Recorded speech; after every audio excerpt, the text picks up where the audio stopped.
ನಮಸ್ಕಾರ ಸ್ನೇಹಿತರೆ. ಸಿಜೆಪಿಯವರು ಯಾಕೆ ಪ್ರತಿಭಟನೆ ನಡೆಸ್ತಾ ಇದ್ರು, ಈ ಪ್ರತಿಭಟನೆಯ ಮುಖ್ಯ ಉದ್ದೇಶ ಏನು, ಇದೆಲ್ಲೋ ನಿಮ್ಗೆ ಗೊತ್ತಿರುವಂತದ್ದು. ಹಾಗೇನೆ ಅವರ ಮುಖ್ಯ ಉದ್ದೇಶ ಆದಂತಹ ಧರ್ಮೇಂದ್ರ ಪ್ರಧಾನ್ ಅವರ ರಾಜೀನಾಮೆ ಇದು ಕೂಡ ಆಗೋಗಿದೆ. ಈಗ ಸದ್ಯಕ್ಕೆ ಪ್ರತಿಭಟನೆ ನಿಂತಿದೆ. ಆದ್ರೆ ಈ ಪ್ರತಿಭಟನೆಯ ಹಿಂದೆ ಯಾರಿದ್ರು, ಅದ್ರ ಜೊತೆಗೆ ಮೊನ್ನೆ 22ನೇ ತಾರೀಕು ಅಂದ್ರೆ ಕಳೆದ ಸೋಮವಾರ ನಡೆದಂತಹ ಗಲಭೆ ಇದೆಯಲ್ಲ, ಈ ಗಲಭೆಯ ಮುಖ್ಯ ಉದ್ದೇಶ ಏನು, ಆ ಗಲಭೆಯಲ್ಲಿ ಭಾಗವಹಿಸಿದವರು ವಿದ್ಯಾರ್ಥಿಗಳ, ಈ ರೀತಿಯಂತಹ ಹಲವಾರು ಪ್ರಶ್ನೆಗಳಿಗೆ ಈಗ ಉತ್ತರ ಸಿಗ್ಲಿಕ್ಕೆ ಶುರುವಾಗಿದೆ. ಹಾಗೇನೆ ಈ ಪ್ರತಿಭಟನೆಗೆ ಬಹುದೊಡ್ಡ ಫಂಡಿಂಗ್ ಕೂಡ ಬೇರೆ ಬೇರೆ ದೇಶಗಳಿಂದ ನಡೆದಿದೆ ಅಂತ ಕೂಡ ಹೇಳ್ತಾರೆ. ಅದರಲ್ಲೂ ಪ್ರಮುಖವಾಗಿ ಮಲೇಷ್ಯಾದಿಂದ ಬಹಳಷ್ಟು ಫಂಡಿಂಗ್ ನಡೆದಿದೆ ಅಂತ ಕೂಡ ಹೇಳ್ತಾ ಇದ್ದಾರೆ.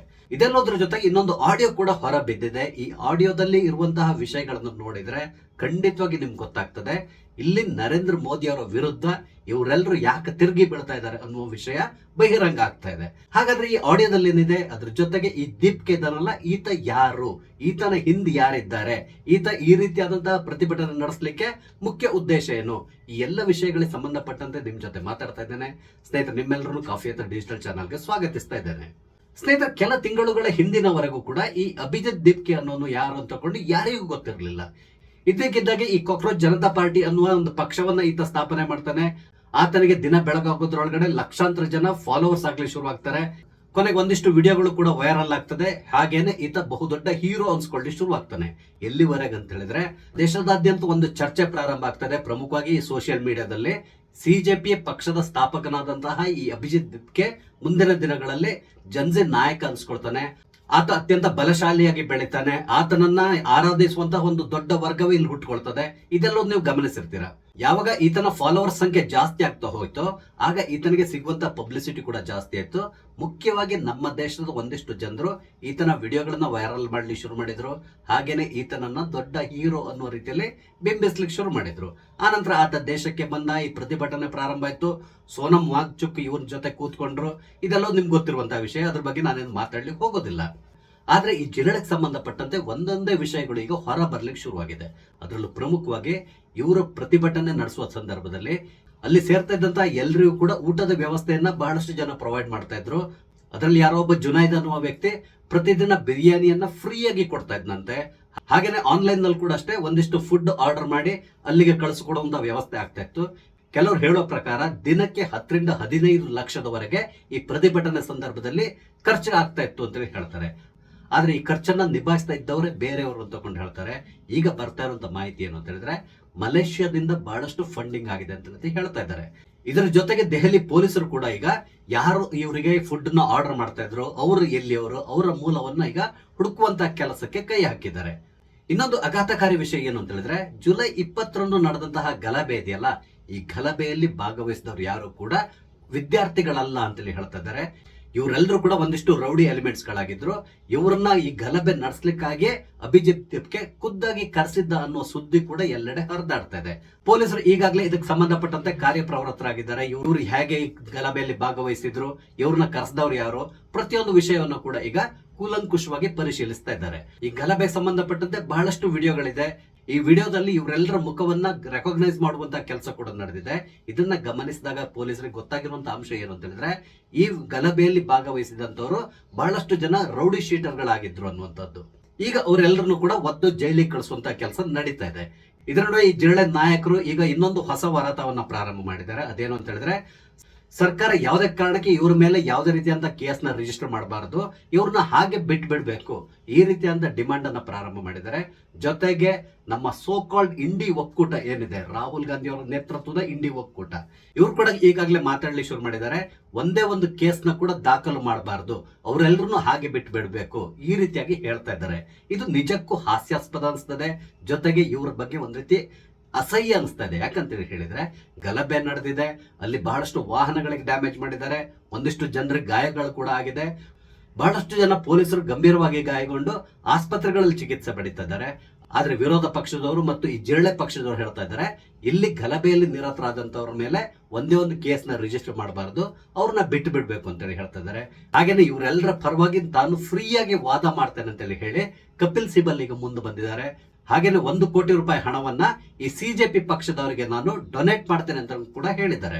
ಅಂದ್ರೆ ನೀವು ಅರ್ಥ ಮಾಡ್ಕೋಬಹುದು ಮುಂದಿನ ದಿನಗಳಲ್ಲಿ ನಮ್ಮ ದೇಶದ ಪರಿಸ್ಥಿತಿ ಹೇಗೆ ಆಗ್ಬಹುದು ಅಂತೇಳಿ. ಈಗ ಸದ್ಯಕ್ಕೆ ಈ ಪ್ರತಿಭಟನೆ ಮುಗ್ದಿದೆ, ಆದ್ರೆ ಮುಂದಿನ ದಿನಗಳಲ್ಲಿ ಪುನಃ ಪ್ರತಿಭಟನೆ ಇಳಿಯುವಂತ ಸಾಧ್ಯತೆಗಳಿರ್ತದೆ. ಆಗ ಪುನಃ ಇನ್ನೊಂದಿಷ್ಟು ಗಲಭೆಯನ್ನ ಮಾಡ್ತಾರೆ. ಆದ್ರೆ ಪೊಲೀಸರು ಇಲ್ಲಿ ನಿಸ್ಸಹಾಯಕರಾಗಿ ನಿಲ್ಬೇಕಾದಂತಹ ಪರಿಸ್ಥಿತಿಯನ್ನ ನಿರ್ಮಾಣ ಮಾಡ್ತಾರೆ.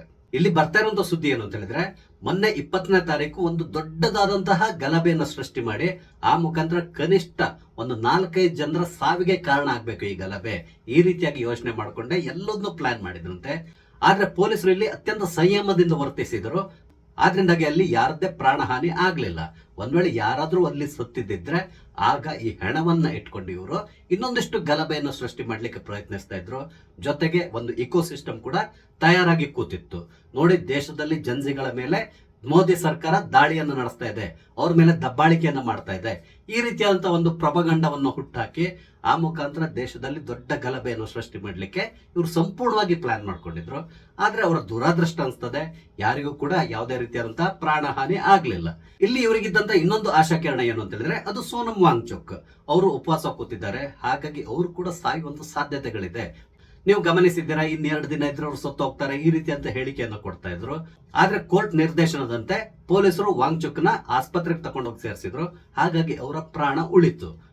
ಇಲ್ಲದಿದ್ರೆ ವಾಂಗ್ಚುಕ್ ಏನಾದ್ರೂ ಹೆಚ್ಚು ಕಡಿಮೆ ಆಗಿದ್ದಿದ್ರೆ ಆಗ ಅದನ್ನ ಮುಂದಿಟ್ಕೊಂಡು ಗಲಭೆ ಸೃಷ್ಟಿ ಮಾಡ್ಲಿಕ್ಕೆ ಕೂಡ ಇವರು ಪ್ಲಾನ್ ನ ಮಾಡ್ಕೊಂಡಿದ್ರು. ಅದು ಕೂಡ ಇಲ್ಲಿ ಫೇಲ್ಯೂರ್ ಆಯ್ತು. ಇದಿಷ್ಟು ಸಿಜೆಪಿ ಸಂಬಂಧಪಟ್ಟಂತ ವಿಷಯವಾದ್ರೆ, ಇನ್ನೊಂದು ಆಡಿಯೋ ಈಗ ಬಹಳಷ್ಟು ಸದ್ದನ್ನ ಮಾಡ್ತಾ ಇದೆ. ಈ ಆಡಿಯೋ ಸಂಪೂರ್ಣವಾಗಿ ತಮಿಳಿನಲ್ಲಿದೆ. ತಮಿಳುನಾಡಿನ ಒಂದು ಮೆಡಿಕಲ್ ಕಾಲೇಜ್ ನ ಓನರ್ ಇನ್ನೊಬ್ಬರ ಜೊತೆ ಮಾತಾಡ್ತಾ ಇರುವಂತದ್ದು, ಒಬ್ಬ ರಾಜಕಾರಣಿ ಜೊತೆ ಮಾತಾಡ್ತಾ ಇರುವಂತಹದ್ದು. ಅವರಿಬ್ಬರ ಹೆಸರನ್ನ ನಾನು ಇಲ್ಲಿ ಹೇಳಲಿಕ್ಕೆ ಹೋಗಲ್ಲ, ಆ ಹೆಸರು ಇಲ್ಲೂ ಮುಖ್ಯ ಅಲ್ಲ ಕೂಡ. ಇಲ್ಲಿ ಅವರು ಏನ್ ಡಿಸ್ಕಸ್ ಮಾಡ್ತಾ ಇದ್ರು ಅಂತ ಹೇಳಿದ್ರೆ, ನೋಡಿ, ನರೇಂದ್ರ ಮೋದಿ ಅವರ ವಿರುದ್ಧವಾಗಿ ನೀವೆಲ್ಲರೂ ಹೋರಾಡಬೇಕು ಅಂತೇಳಿ ಈ ಮೆಡಿಕಲ್ ಕಾಲೇಜ್ ಓನರ್ ಈ ಪೊಲಿಟಿಷಿಯನ್ ಹೇಳ್ತಾ ಇದ್ರು. ಹಾಗೇನೆ ನಾವೆಲ್ಲರೂ ಸೇರಿ, ಅಂದ್ರೆ ಭಾರತದಲ್ಲಿ ಇರುವಂತಹ ಎಲ್ಲ ಈ ಪ್ರೈವೇಟ್ ಮೆಡಿಕಲ್ ಕಾಲೇಜ್ ಮೋಸ್ಟ್ಲಿ ಒಂದು 382 ಮೆಡಿಕಲ್ ಕಾಲೇಜ್ಗಳಿದೆ ಅನಿಸ್ತದೆ. ಎಲ್ಲರೂ ಸೇರಿ ನಾವು ಫಂಡಿಂಗ್ ಮಾಡ್ತೇವೆ, ನೀವು ಮೋದಿ ವಿರುದ್ಧವಾಗಿ ಹೋರಾಡಬೇಕು, ಏನಾದ್ರೂ ಮಾಡಿ ಮೋದಿಯನ್ನ ಕೆಳಗಡೆ ಇಳಿಸಬೇಕು. ಈ ನೀಟ್ ಪರೀಕ್ಷೆ ಏನಿದೆ ಇದನ್ನ ಸಂಪೂರ್ಣವಾಗಿ ನಿಲ್ಲಿಸಬೇಕು.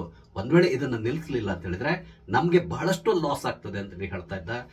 ಹಾಗೇನೆ ಈ ಮೆಡಿಕಲ್ ಕಾಲೇಜ್ ಓನರ್ ಏನ್ ಹೇಳ್ತಾ ಇದ್ದ ಅಂತ ಹೇಳಿದ್ರೆ, ಈ ನೀಟ್ ಪರೀಕ್ಷೆಯಿಂದಾಗಿ ನನ್ಗೆ ವರ್ಷಕ್ಕೆ 400 ಕೋಟಿಗೂ ಅಧಿಕ ಹಣ ಲಾಸ್ ಆಗ್ತಾ ಇದೆ. ಯಾಕಂತ ಹೇಳಿದ್ರೆ ಈ ಎಲ್ಲಾ ಮೆಡಿಕಲ್ ಕಾಲೇಜ್ನವರು ನೀಟ್ ಪರೀಕ್ಷೆಯಲ್ಲಿ ಪಾಸ್ ಆಗಿ ಬಂದಂತವ್ರನ್ನ ಕಾಲೇಜಿಗೆ ಸೇರಿಸ್ಕೋಬೇಕಾಗ್ತದೆ. ಕೆಲವೊಂದು ರಾಜ್ಯಗಳಲ್ಲಿ ಖಾಸಗಿ ವೈದ್ಯಕೀಯ ಕಾಲೇಜ್ನವರು 50% ವರೆಗೆ ನೀಟ್ ಪರೀಕ್ಷೆ ಪಾಸ್ ಆಗಿ ಬಂದಂತವರಿಗೆ ಗೌರ್ಮೆಂಟ್ ಕೋಟಾದಲ್ಲಿ ಸೀಟ್ಗಳನ್ನು ಕೊಡಬೇಕಾಗ್ತದೆ. ಹಾಗಾಗಿ ಸರ್ಕಾರ ಅಲ್ಲಿ ಫಿಕ್ಸ್ ಮಾಡಿರುವಂತಹ ಫೀಸ್ ನ ಅವರಿಂದ ತಗೊಳ್ಬೇಕಾಗ್ತದೆ. ಜೊತೆಗೆ ಇವರು ಯಾವುದೇ ರೀತಿಯಾದಂತಹ ಡೊನೇಷನ್ ನ ಅವ್ರ ಕೈಯಿಂದ ತಗೊಳ್ಳುವಾಗಿಲ್ಲ. ಇದು ಇವರಿಗೆ ಆಗ್ತಿರುವಂತಹ ಬಹುದೊಡ್ಡ ಲಾಸ್. ಇದರಿಂದಾಗಿ ನನ್ನ ಕಾಲೇಜ್ಗೆ 400 ಕೋಟಿಗೂ ಅಧಿಕ ಹಣ ಲಾಸ್ ಆಗ್ತಾ ಇದೆ. ಇದನ್ನ ತಪ್ಪಿಸಬೇಕು ಅಂತ ಹೇಳಿದ್ರೆ ನೀಟ್ ಎಕ್ಸಾಮ್ ಅನ್ನೇ ನಿಲ್ಲಿಸಿಬಿಡಬೇಕು, ಈ ರೀತಿಯಾಗಿ ಆತ ಮಾತಾಡ್ತಾ ಇದ್ದ. ಜೊತೆಗೆ ಭಾರತದಲ್ಲಿರುವಂತಹ ಎಲ್ಲಾ ಮೆಡಿಕಲ್ ಕಾಲೇಜ್ನವರಿಗೆ ಸೇರಿ 13 ಲಕ್ಷ ಕೋಟಿಗೂ ಅಧಿಕ ಹಣ ಲಾಸ್ ಆಗ್ತಾ ಇದೆ ಅಂತಕೊಂಡು ಈತ ಈ ಫೋನ್ ನಲ್ಲಿ ಹೇಳ್ಕೊಂಡಿದ್ದಾನೆ. ನಮ್ಗೆ ಈ ರೀತಿ ಆಗ್ತಾ ಇರುವಂತಹ ಲಾಸ್ ಅನ್ನ ತಡಿಬೇಕು ಅಂತ ಹೇಳಿದ್ರೆ ಈ ನೀಟ್ ಪರೀಕ್ಷೆಯನ್ನೇ ನಿಲ್ಲಿಸ್ಬಿಡ್ಬೇಕು. ಅದಕ್ಕಾಗಿ ನರೇಂದ್ರ ಮೋದಿ ಅವರ ವಿರುದ್ಧ ನೀವೆಲ್ಲರೂ ತಿರುಗಿ ಬೀಳ್ಬೇಕು, ನಿಮ್ಗೆ ಎಷ್ಟು ಹಣ ಬೇಕಾದ್ರೂ ನಾವು ಕೊಡ್ತೇವೆ, ಈ ರೀತಿಯಾಗಿ ಆತ ಫೋನ್ ನಲ್ಲಿ ಹೇಳ್ತಾ ಇರುವಂತಹದ್ದು ಈಗ ವೈರಲ್ ಆಗ್ತಾ ಇದೆ. ಇಲ್ಲಿ ನೀವು ಒಂದು ವಿಷಯವನ್ನು ಅರ್ಥ ಮಾಡ್ಕೋಬೇಕಾಗ್ತದೆ. ಅದೇನು ಅಂತ ಹೇಳಿದ್ರೆ, ಈ ನೀಟ್ ಕ್ವಶನ್ ಪೇಪರ್ ಲೀಕ್ ಇದೆಯಲ್ಲ, ಈ ಕ್ವಶನ್ ಪೇಪರ್ ಲೀಕ್ ಹಿಂದೆ ಕೂಡ ಇವರೆಲ್ಲರೂ ಇರುವಂತ ಸಾಧ್ಯತೆಗಳಿರ್ತದೆ. ಯಾಕಂತ ಹೇಳಿದ್ರೆ ಇವರಿಗೆ ಈ ನೀಟ್ ಪರೀಕ್ಷೆ ನಡೆಯೋದು ಬೇಕಿಲ್ಲ, ಏನಾದ್ರೂ ಮಾಡಿ ಈ ನೀಟ್ ಪರೀಕ್ಷೆಯನ್ನ ನಿಲ್ಲಿಸ್ಬಿಡ್ಬೇಕು, ಈ ರೀತಿಯಾಗಿ ಯೋಚನೆ ಮಾಡ್ತಾ ಇದ್ದಾರೆ. ಅದಕ್ಕಾಗಿ ಈ ರೀತಿಯಾದ ಸರ್ಕಸ್ಗಳು ನಡೀತಾ ಇರಬಹುದು. ನೀವು ಗಮನಿಸಿರ್ಬಹುದು, ತಮಿಳುನಾಡು ಸರ್ಕಾರ ಬಹಳ ದಿನಗಳಿಂದ ಹೇಳಿಕೆಗಳನ್ನು ಕೊಡ್ತಾನೆ ಇದೆ, ನಮ್ಮ ರಾಜ್ಯದಲ್ಲಿ ನೀಟ್ ಅನ್ನ ನಡೆಸೋದು ಬೇಡ, ನಾವು ನಮ್ಮದೇ ಆದಂತಹ ಪರೀಕ್ಷೆ ವ್ಯವಸ್ಥೆಯನ್ನು ಮಾಡ್ಕೊಳ್ತೇವೆ ಅಂತ ಹೇಳ್ತಾ ಇದ್ದಾರೆ. ಹಾಗೇನೆ ಕರ್ನಾಟಕದ ಒಂದಿಷ್ಟು ಜನ ಕೂಡ ಇದನ್ನೇ ಮಾತಾಡ್ತಾ ಇದ್ದಾರೆ. ನಮ್ಮ ದೇಶದಲ್ಲಿರುವಂತಹ ಬಹಳಷ್ಟು ರಾಜಕಾರಣಿಗಳು ಈ ಖಾಸಗಿ ಮೆಡಿಕಲ್ ಕಾಲೇಜ್ಗಳನ್ನ ನಡೆಸ್ತಾ ಇದ್ದಾರೆ. ಅವರೆಲ್ಲರಿಗೂ ಕೂಡ ಈ ನೀಟ್ ಪರೀಕ್ಷೆಯಿಂದಾಗೆ ಬಹಳಷ್ಟು ಲಾಸ್ ಆಗ್ತಾ ಇದೆ. ಆದ್ರಿಂದ ಇವರೆಲ್ಲರೂ ಕೂಡ ಈ ನೀಟ್ ಪರೀಕ್ಷೆ ವಿರುದ್ಧವಾಗಿ ತಿರುಗಿ ಬಿದ್ದಿದ್ದಾರೆ. ಅದರ ಪರಿಣಾಮ ಈ ಕ್ವಶನ್ ಪೇಪರ್ ಲೀಕ್ ಅನಿಸ್ತದೆ. ಯಾಕಂದ್ರೆ ಇದರ ಹಿಂದೆ ಯಾರ್ಯಾರು ಇದ್ದಾರೆ ಅನ್ನೋದು ಸಂಪೂರ್ಣವಾದಂತಹ ತನಿಖೆ ನಡೆದ ಮೇಲೆ ಗೊತ್ತಾಗುವಂತಹದ್ದು. ಬಹಳಷ್ಟು ಜನ ಈ ಸಿಜೆಪಿಯವರ ಈ ಪ್ರತಿಭಟನೆ ಏನಿದೆ ಇದಕ್ಕೆ ಸಪೋರ್ಟ್ ಮಾಡ್ತಾ ಇದ್ದಾರೆ. ಅಂದ್ರೆ ಅವ್ರಿಗೆ ಕೂಡ ಸರಿಯಾದಂತಹ ಮಾಹಿತಿ ಇರೋಲ್ಲ. ಇವ್ರು ಯಾರು, ಇವ್ರ ಹಿಂದೆ ಯಾರಿದ್ದಾರೆ, ಇವರ ಎಜೆಂಡಾ ಏನು, ಇದ್ಯಾವುದು ಕೂಡ ಗೊತ್ತಿರಲ್ಲ. ಗೊತ್ತಿಲ್ಲದೆ ಬ್ಲೈಂಡ್ ಆಗಿ ಅವ್ರನ್ನ ಸಪೋರ್ಟ್ ಮಾಡ್ತಾ ಇರ್ತಾರೆ.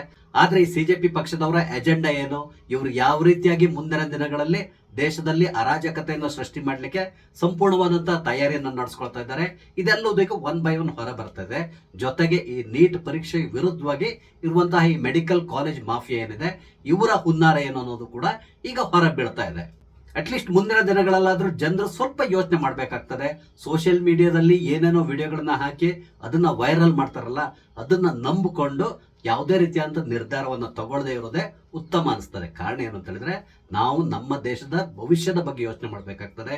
ಜೊತೆಗೆ ಇವರ ಇಂಟೆನ್ಷನ್ ಏನು, ಇವರ ಅಜೆಂಡಾ ಏನು, ಇವ್ರು ಎಲ್ಲಿಂದ ಬಂದ್ರು, ಇವ್ರ ಹಿಂದೆ ಯಾರಿದ್ದಾರೆ ಎಲ್ಲದನ್ನು ಅರ್ಥ ಮಾಡಿಕೊಂಡು ನಂತರ ಇವರಿಗೆ ತಾವು ಸಪೋರ್ಟ್ ಮಾಡಬೇಕಾ ಅಥವಾ ಬೇಡವಾ, ಈ ರೀತಿಯಾಗಿ ಯೋಚನೆ ಮಾಡಬೇಕಾಗ್ತದೆ.